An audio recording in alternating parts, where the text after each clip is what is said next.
अस्सलाम वालेकुम guys, welcome back to my channel, welcome back to another video. आज की वीडियो में मैं आप लोगों के साथ शेयर करने जा रही हूँ जो रिमेनिंग हमारा लेक्चर रह गया था, हम उसके ऊपर डिस्कशन करेंगे। तो चलिए स्टार्ट करते हैं आज के वीडियो को।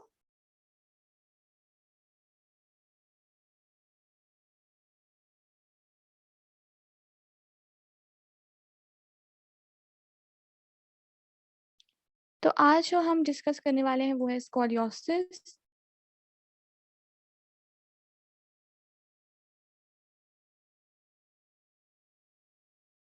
या आज की वीडियो में हम डिस्कस करने वाले हैं स्कोलियोसिस को। तो चलिए बात करते हैं स्कोलियोसिस पे।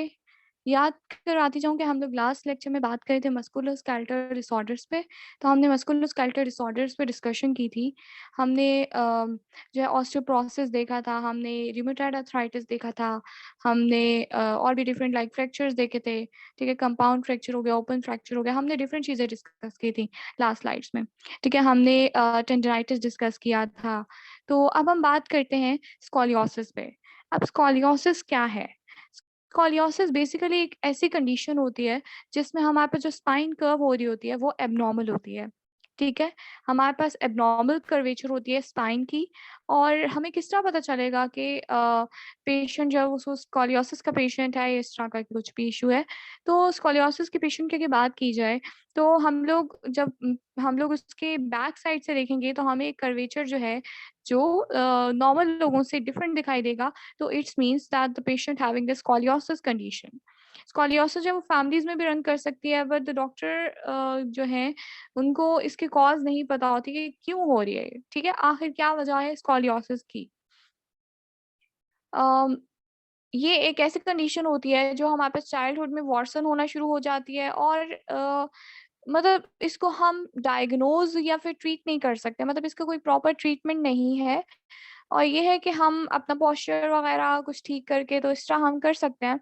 बट इसकी कॉज भी नॉन है, हमारे पास ट्रीटमेंट और डायग्नोसिस जो है वो भी, उसमें भी हमारे पास इस कंडीशन में एबनॉर्म मतलब कि हमारे पास डिफिकल्टी आती है एक तरीके से।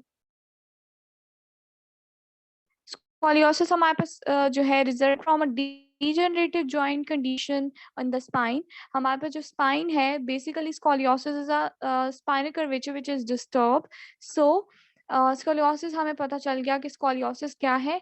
स्पाइन कर्वेचर अगर नॉर्मल से हमारे पास जो है डिफरेंट हो जाएगा तो हम कहेंगे कि पेशेंट जो है उसको स्कोलियोसिस कंडीशन है।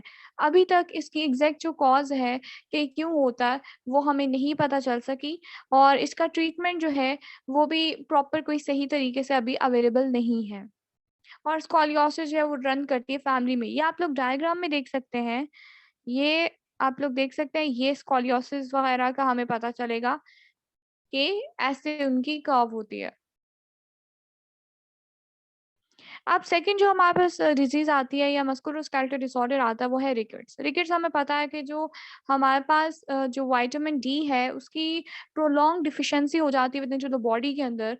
तो it will lead towards a ricket condition, और ये मोस्टली हमारे पास चाइल्ड्स के अंदर हो रहा होता है। और इसमें क्या चीज आती है, हमारे पास सॉफ्टनिंग हो जाती है और वीकनिंग हो जाती है हमारे पास बोन्स की चिल्ड्रंस के अंदर। So what is the main cause of the rickets into the child, और we can say that with in to the patient कि प्रोलॉन्ग हमारे पास विटामिन डी जो है उसकी डिफिशियंसी हो जाएगी।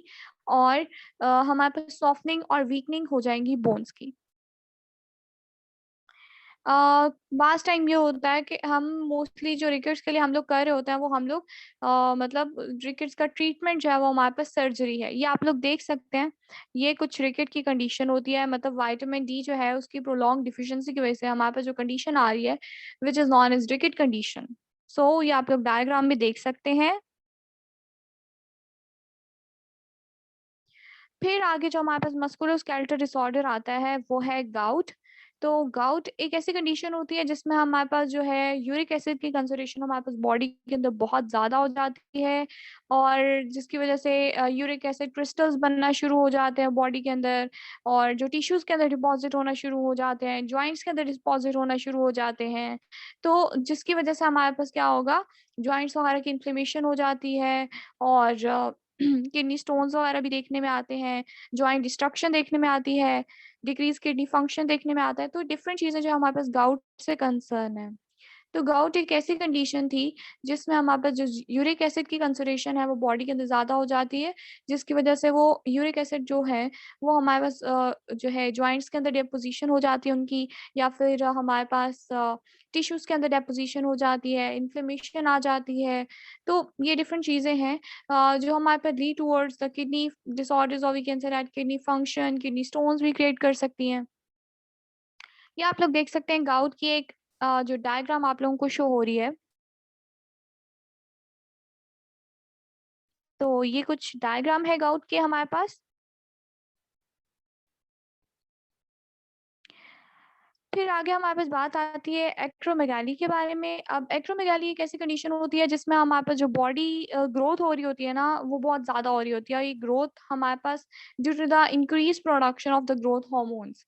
हमारे पास ग्रोथ हार्मोन्स की प्रोडक्शन क्या है, एक्रोमेगाली के केस में बहुत ज़्यादा हो रही होती है, जिसकी वजह से बॉडी के जो नॉर्मल स्ट्रक्चर्स होते हैं वो उनका साइज जो होता है वो ग्रेटर होता है as comparable to that of normal once.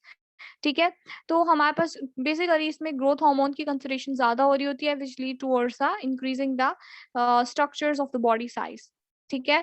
और इसमें क्या होता है कि हमारे पास जो ग्रोथ हार्मोन होता है, या हम जीएच भी इसको कह सकते हैं, जो हमारे पास पिट्यूटरी ग्लैंड से आ रहा होता है, और इसकी जो है सिक्रीशन बहुत ज़्यादा हो रही होती है।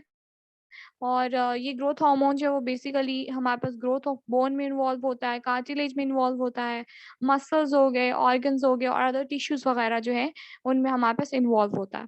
तो this is the acromegaly condition.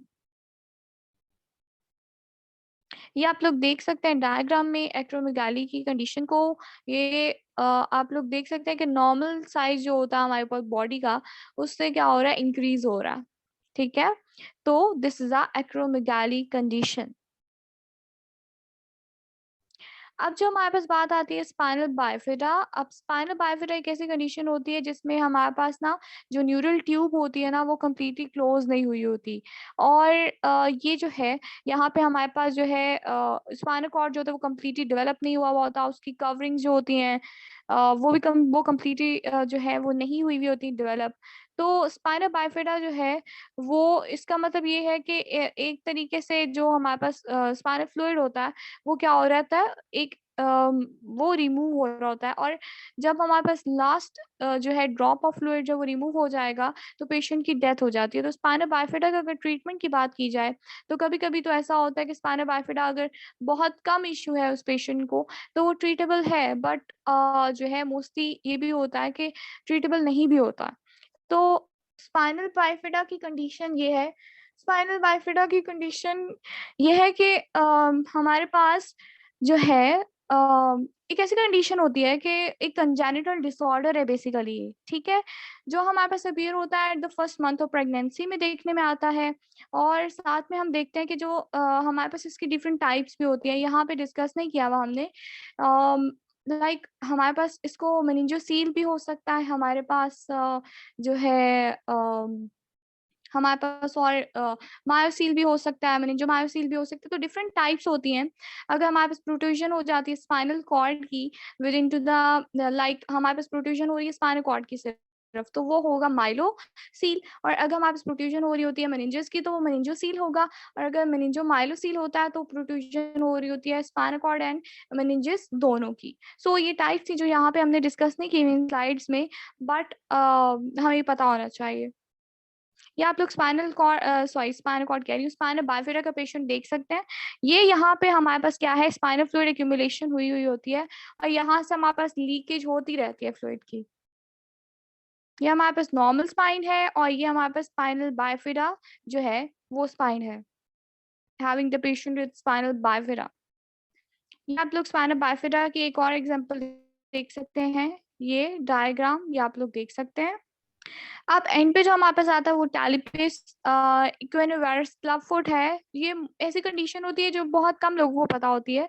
तो क्लब फुट एक ऐसी डिफॉर्मिटी होती है जो जिसमें हमारे पास होल फुट जो है उसमें डिफॉर्मिटी आ रही होती है, जो हमारे पास जब बर्थ होती है चाइल्ड की, या तो उस टाइम ही हमारे पास ये कंडीशन आई हुई होती है। तो हम कह सकते हैं कि कंजेनिटल डिसऑर्डर है। सेवरल टाइप्स ऑफ क्लस्टर्स होती हैं, बट मोस्टली जो है वो टैलिपस इक्वेनोवायरस जो है वो इक्वेनोवेरस जो है वो बहुत ज़्यादा कॉमन है। और जिसमें हमारे पास जो टैलिस बोन होती है, जो हमारे पास एंकल की बोन है, उसमें एब्नॉर्मलिटी आ रही होती है, डिफॉर्मिटी आ रही होती है। तो इसमें मैं आप लोगों को आगे दिखाती हूँ कि क्या होता है कि जो यहाँ पे चाइल्ड होता है, बॉर्न होता है, उसके जो फुट पॉइंटिंग होती है वो डाउनवर्ड होती हैं और twisted inward at the ankle होती हैं। ये आप लोग देख सकते हैं। लाइक ईसा के उसके जो है वो फीट जो है वो देखने में आएंगे। उसके टेरिटालिस बोन जो है वो क्या है, वो हमारे पास देखने में आएगी कि इनवर्ड होगी। तो ये था आज का लेक्चर। उम्मीद करती हूँ कि आप लोगों को लेक्चर समझ आ गया होगा। तो इंशाल्लाह फिर अब मिलते हैं फिर नेक्स्ट वीडियो में। अपना बहुत सा ख्याल रखिएगा, दुआ में याद रखिएगा। तब तक के लिए अल्लाह हाफ़िज़।